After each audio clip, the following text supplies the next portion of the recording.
কি উদ্দেশ্যে এই কর্মসূচি আপনাদের? আমরা বিশালগড় সার্বজনীন গণপতি উৎসব কমিটির পক্ষ থেকে সর্বপ্রথমে বিশালগড়বাসী সবাইকে সাদর আমন্ত্রণ, শুভেচ্ছা, ধন্যবাদ, প্রণাম জানাচ্ছি। আমাদের বিশালগড় সার্বজনীন গণপতি উৎসব আজকে অষ্টম বৎসর পূর্ণ হতে চলেছে। তো আমাদের বাচ্চাদের নিয়ে বসে আঁকো প্রতিযোগিতা অনুষ্ঠান দিয়ে কর্মসূচি শুরু আজকে।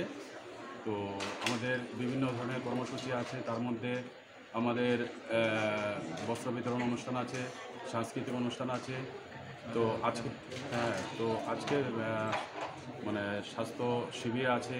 তো আজকে বসে আঁকো প্রতিযোগিতা দিয়ে আমাদের অনুষ্ঠান শুরু। তার মধ্যে 5 তারিখে আমাদের গণপতি বাপ্পার আগমন বিকেল 5টায়। 6 তারিখে শুভ উদ্বোধন হবে।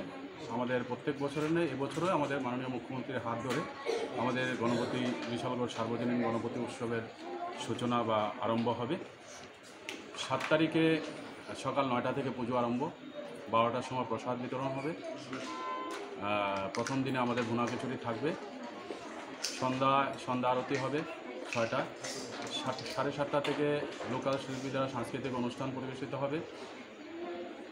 8 তারিখে আমাদের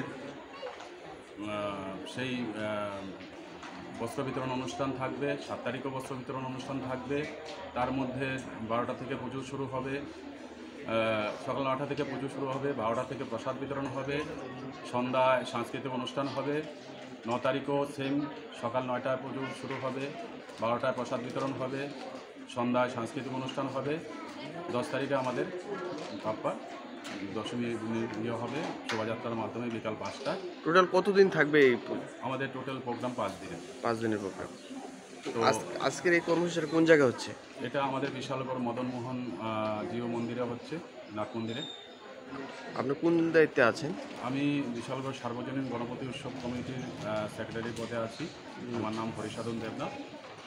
তো আমি সমগ্র বিশালগড়বাসীকে আমন্ত্রণ জানাচ্ছি আমাদের বিশালগড় সার্বজনীন গণপতি উৎসব কমিটি পক্ষ থেকে, যে আপনারা সবাই আসুন, সবাই আমাদের এই পূজা মণ্ডপ সবার আমন্ত্রণে, সবার আগমনে আমাদের আনন্দমুখর হয়ে উঠুক, আরও সুন্দর হয়ে উঠুক, এবং বিশালগড়বাসীর সার্বিক চেষ্টায় এবং বিশালগড়বাসীর সার্বিক সহযোগিতায় আমাদের অষ্টম বৎসর পুজো সুন্দরভাবে সম্পন্ন হবে এই আশা করে আমি আমার বক্তব্য শেষ করি।